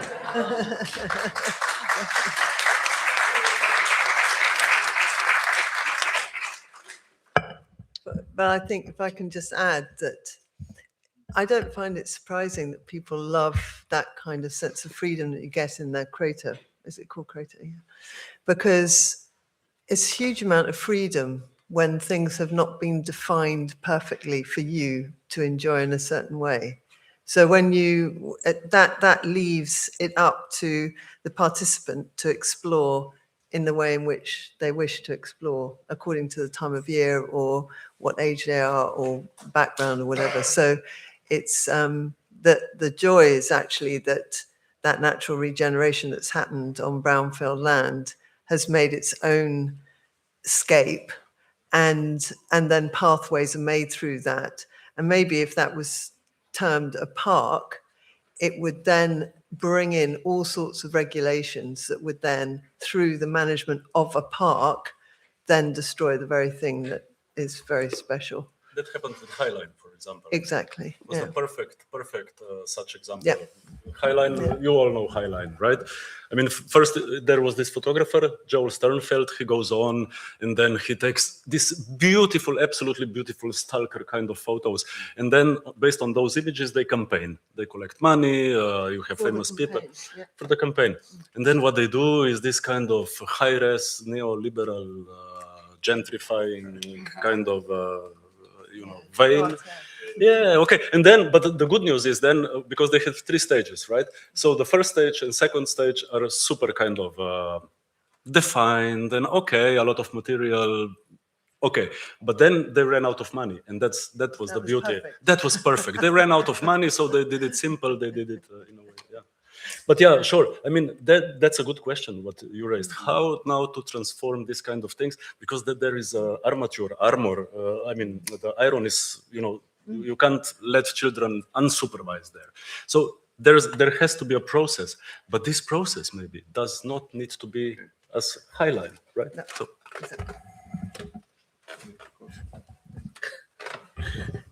Sì, io aggiungo un'altra cosa che è anche la relazione tra proprio l'idea stessa di artificiale e naturale, no? Come hai detto giustamente, il concetto primario è di rindividuare anche che cos'è naturale, se noi siamo naturali e se le nostre azioni sono naturali. La cosa affascinante, prima di sentire lui oggi, è che ero fermamente convinto che noi in fondo siamo delle scimmie tropicali che hanno bisogno di alterare l'ambiente per sopravvivere. In verità no, la dimostrazione sta proprio nel fatto di vedere che delle piante non ce la fanno, piante che sembrano i supereroi del paesaggio e che viceversa questa promiscuità di specie riscrive il concetto stesso di naturalezza. Così tanto che io penso che sia di grande urgenza ridefinire anche i cataloghi delle piante e il senso anche di geografia politica di cui le piante se ne fregano altamente e di conseguenza con questo così rapido cambiamento climatico sono in grado di muoversi più velocemente di quello che noi immaginiamo. Di conseguenza non ha alcun senso continuare a dire che in ambienti strettamente artificiali si deve usare una strategia di arrogante intransigenza nei confronti delle specie aliene. Io penso che i luoghi abbandonati siano un pullulare di vita proprio grazie a delle specie che non fanno parte di quegli ambienti, perché sono le uniche in grado di sopravvivere e che di nuovo il ridescrivere una relazione con l'ambiente passi attraverso una maggiore tolleranza, una condivisione dell'appartenenza dello spazio. E come abbiamo visto poco fa, forse anche una maggiore consapevolezza che l'architettura del paesaggio, scusate se mi ripeto, dovrebbe avere l'umiltà di non dover per forza fare qualche cosa. Perché io quando vedo dei luoghi abbandonati nelle nostre città penso che siano già belle così come sono, basterebbe metterle in sicurezza, basterebbe anche investire sul senso di comunità che ci gira intorno, piuttosto che avere l'arroganza di piantare qualche cosa fortemente, che è viceversa quella politica di cui io non voglio fare parte, di cui non voglio alimentare false speranze. Non voglio dire che per forza statisticamente andiamo a ottenere un lead più alto ed essere dentro quel sistema. L'architettura del paesaggio non dovrebbe mai fare questo. Poi lasciamo la domanda, quello che hai detto credo che vada riletto anche alla luce di un nuovo concetto di ben vivere o di benessere, che molto spesso la rilettura delle piante, delle liste, è legata anche a delle forme di dogmatismo, di pregiudizio, di condanna che nella banalizzazione poi diventa anche sì, pro o contro una condizione di benessere che è totalmente anch'essa da riscrivere, e da ripensare. No. Pensare che proprio il pianeta sta rigenerando un nuovo compost, riprendendo la professoressa. Il visibile e l'invisibile. Sì. Ci sono altre domande? Ecco, Tilo Folkers, a proposito di la voce tedesca. I will do it in English, though not in German. I want to make a quick comment. I'm very thankful for the 3 contributions at the end, because I think for me there was a little bit of a resolution at the end to an incredibly complex theme that we had. And I think for myself personally, there's something that I learned what health landscape can do, and it's very opposite to what I thought when I came here. And it's all about discomfort, about not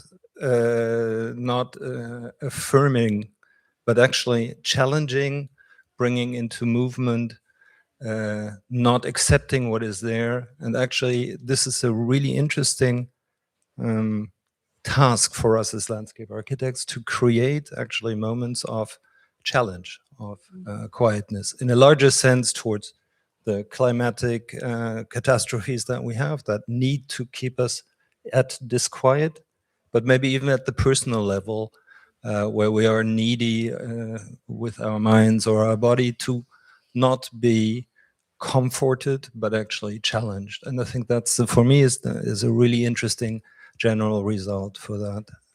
And I do want to thank Juanma once more, and a little critique about our conference here. I grew up in the north of Germany, and there's the North Sea.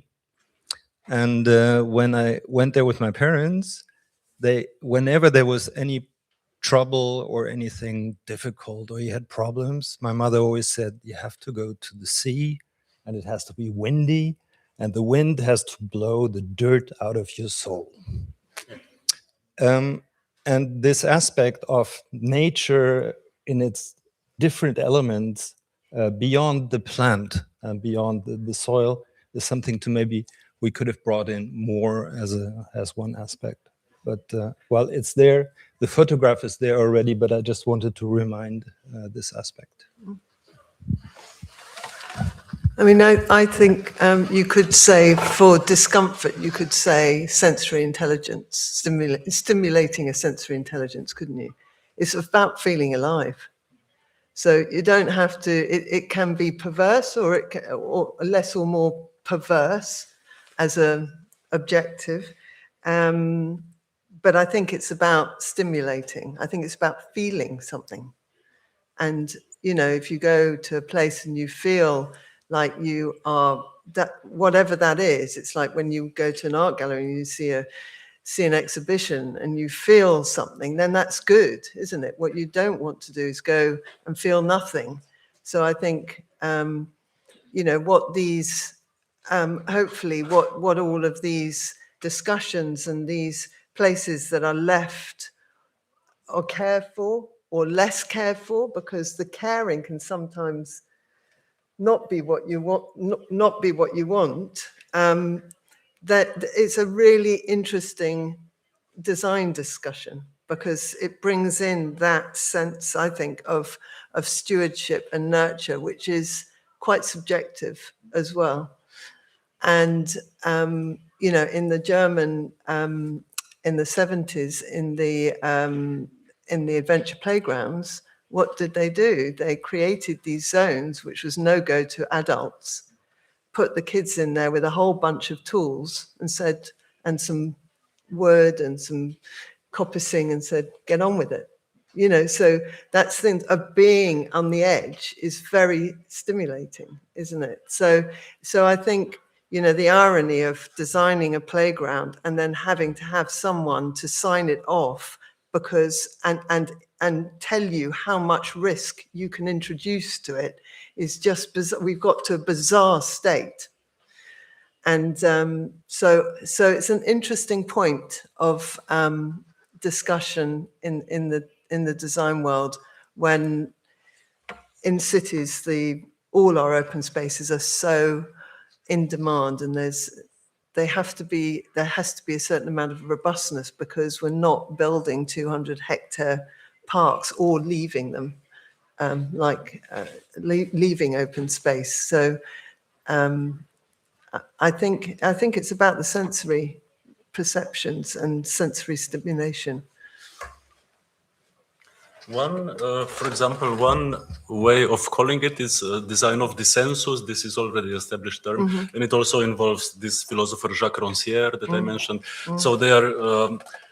He's basically saying that we should emphasize precisely this kind of discomfort that is socially productive, for example. So not to pretend that we all need to reach some kind of consensus. No, we can also end in dissensus and maybe produce something out of it. So it's not this, again, it's not this kind of a pressure of harmony, right? So this is the one that is just for the info.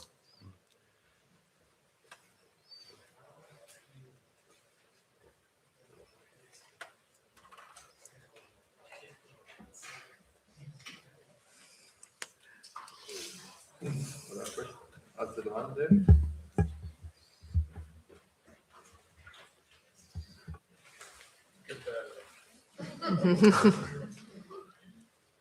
Siete contenti che non ci sono altre domande?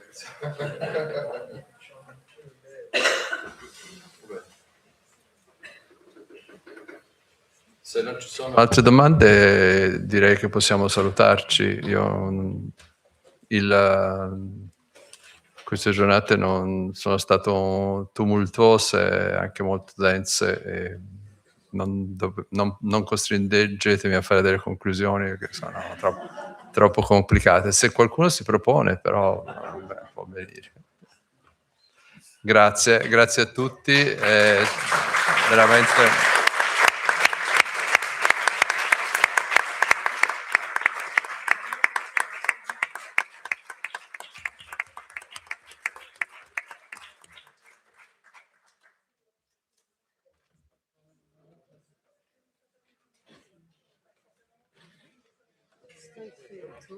Great, thanks for your talk. Perfetto. Did you live in Bravo. for a while? Congratulations. No, I travel often. I go a couple of times a Because you year. have friends. C'è un'ultima. I have some friends, but mostly I'm doing this project. L'ultima foto.